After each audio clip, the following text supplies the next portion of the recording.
Hallo und herzlich willkommen bei Teigwelt. Dieses Mal geht es um die Kenwood Chef Elite. Und zwar genau um mein Fazit nach 2 Jahren Benutzung. Wie wir sehen, ist einiges an Zubehör zusammengekommen. Der ganze Tisch ist voll. Ich möchte die Maschine noch kurz vorstellen, zeigen, welches Zubehör ich am häufigsten benutze und das jeweils mit Vor- und Nachteilen. Und wer schon einige Videos von uns gesehen hat, der weiß, wir stehen nicht mit der Maschine im Arm vor der Kamera und erzählen das Ganze einfach nur, sondern wir wollen es zeigen. Dazu habe ich mich erinnert, als ich die Maschine gerade gekauft hatte. Ich bin losgezogen zu Midimax und wollte mir die KitchenAid kaufen. Zurückgekommen bin ich mit der Kenwood. Ich wurde auf freundlichste Art und Weise im Laden überzeugt, die Kenwood-Maschine zu kaufen. Zufälligerweise hatte das Geschäft auch noch ein passendes Angebot. So bin ich zu Hause angekommen und wollte natürlich sofort loslegen und dabei das ganze Zubehör benutzen, das ich hatte. Also habe ich damals selbstgemachte Burger gemacht. Mit dem Brot, mit dem Patty und der Soße. Und das möchte ich heute wiederholen. Aber erstmal räumen wir den Tisch ein bisschen auf. Ich habe mir extra dieses Körbchen gekauft, wo ich immer das häufig verwendete Zubehör drin habe, damit ich es auch zur Seite stellen kann oder wenn ich es brauche, schnell nehmen kann. Denn es sammelt sich wirklich sehr schnell sehr viel an. Vorher aber noch kurz zu der Maschine. Diese hat insgesamt 3 Anschlüsse. 2 für weiteres Zubehör und 1 für die Rührelemente. Vorne ist der Niedrigdrehzahlanschluss und oben ist der Hochgeschwindigkeitsanschluss und über der Schüssel der natürlich für die Rührelemente. Der erste Schritt, die Hamburger Brötchen. Wir machen dazu einen klassischen Brioche-Teig. Dazu habe ich alle Zutaten in die Schlüssel gegeben und auf niedrigster Stufe die Maschine eingeschaltet. Da sind wir auch schon gleich bei der ersten Stärke der Kenwood Chef Elite. Das Kneten von Brot und Brötchenteigen. Da macht so schnell keine andere Maschine der Kenwood etwas vor. Ich hatte bisher ca. 10 verschiedene Maschinen im Test und das kann die Kenwood einfach mit Abstand am besten. Ab und zu kommt es nur vor, dass sich am Schüsselrand etwas von den Zutaten verklebt bzw. festhängt. Das ist ein wenig nervig, aber nicht weiter schlimm. Ich nehme dann eine Teigkarte und schiebe den Teig wieder in die Schüsselmitte. Das muss auch maximal einmal gemacht werden.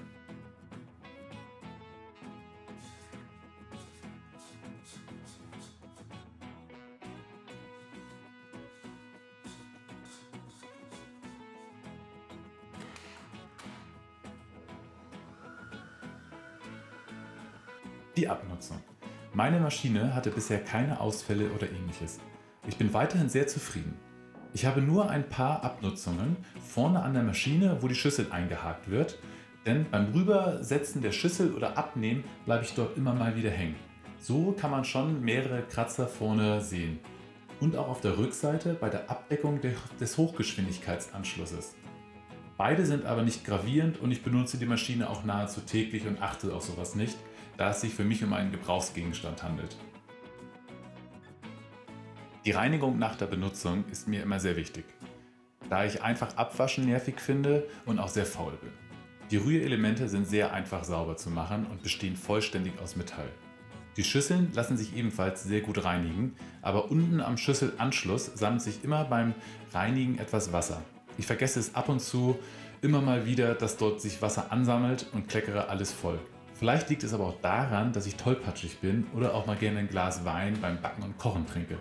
Wer weiß das schon. Schritt 2. Die Soße zum Burger. Hier habe ich leider beim Einkaufen ein bisschen was verschlafen und kann es nur mit Wasser zeigen. Aber das zeigt auch das ganz gut.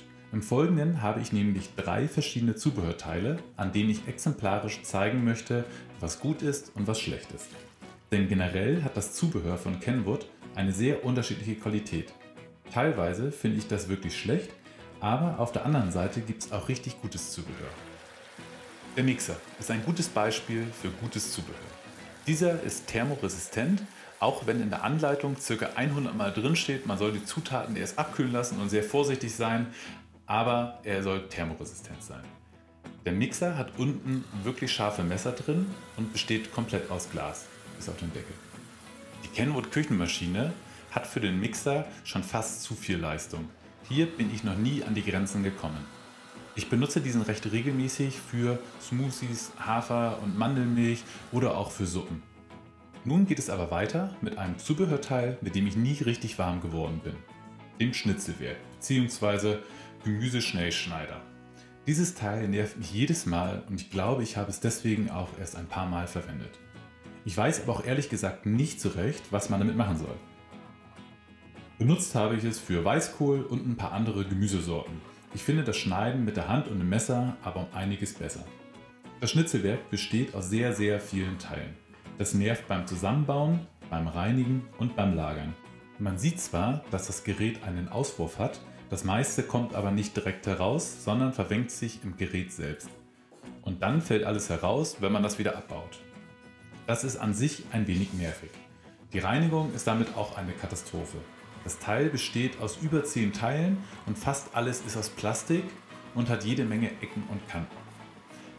Auch oben der Einlass für das Gemüse ist meiner Meinung nach zu klein. Dort geht nicht mal eine ganze Zwiebel rein, so dass ich ja trotzdem wieder schneiden muss. Hier sehe ich den Vorteil nicht.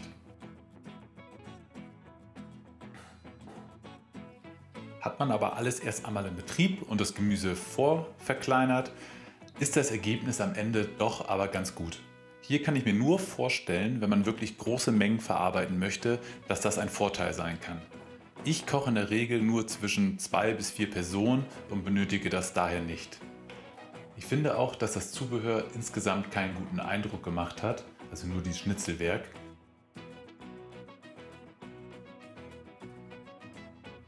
Weiter geht's, die Burger Patties.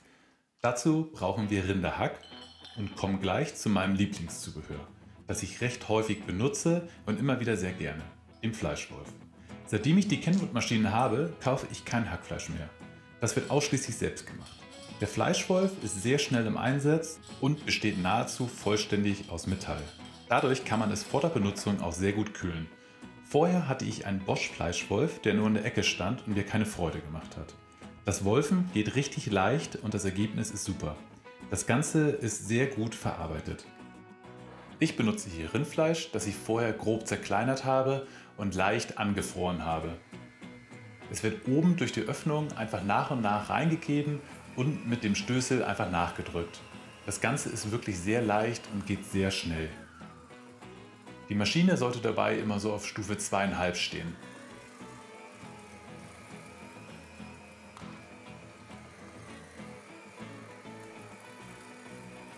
Praktisch ist, dass das Zubehör alles mehr oder weniger miteinander kompatibel ist. So passt die Schüssel natürlich perfekt unter den Fleischwolf und ich lasse das fertige Hackfleisch reinfallen.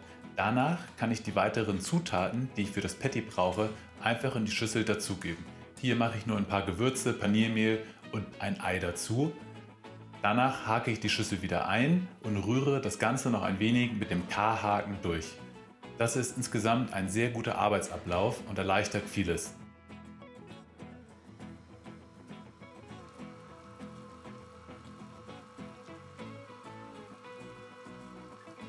Und nun das Beste zu dem Zubehör. Die Reinigung ist total leicht, ordentlich und schnell. Hier ist das Gute, dass das komplette Zubehörteil aus Metall ist, bis auf den Stößel. Der Fleischwolf besteht aus wenigen Einzelteilen, die sich alle sehr gut reinigen lassen. Kommen wir nun auch schon zum Fazit. Die Maschine ist für mich immer noch eine klare Empfehlung. Das Kneten von Teig ist ihre absolute Stärke. Beim Zubehör muss man aber die Augen etwas offen halten, da man wirklich auf die Qualität achten sollte. Diese ist sehr unterschiedlich. Man kann aber gut den Bewertungen im Internet trauen. Aber dennoch möchte ich die Maschine nicht mehr in meiner Küche missen.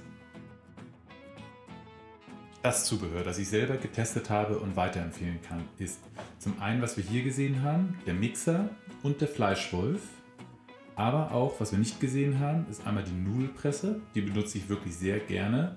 Die Profi-Pasta-Walze, die Profi-Pasta-Schneideaufsätze und die Getreidemühle. Das sind wirklich die Zubehörteile, die ich selbst regelmäßig verwende. Was mir hingegen nicht so gut gefällt, das Schnitzelwerk, das wir hier auch gesehen haben, und zum anderen die Kräuter- und Gewürzmühlen. Diese funktionieren bei mir einfach nicht so gut. Als Rühraufsatz kann ich noch das Flexi-Rührelement wirklich weiterempfehlen. Weiteres Zubehör habe ich selbst nicht getestet. Ein allgemeiner Tipp ist aber noch: kauft nicht alles. Weniger ist manchmal mehr. Das Zubehör nimmt schon ganz schön viel Platz in Anspruch und man sollte sich im Vorhinein überlegen, was werde ich wirklich regelmäßig benutzen. Denn mich persönlich nervt es, wenn ich mir Zubehör kaufe, das später einfach nur in der Ecke herumliegt. Vielen Dank für das Schauen des Videos und lasst mir gerne ein Abo da. Als nächstes wird das vollständige Rezept für die Burger veröffentlicht.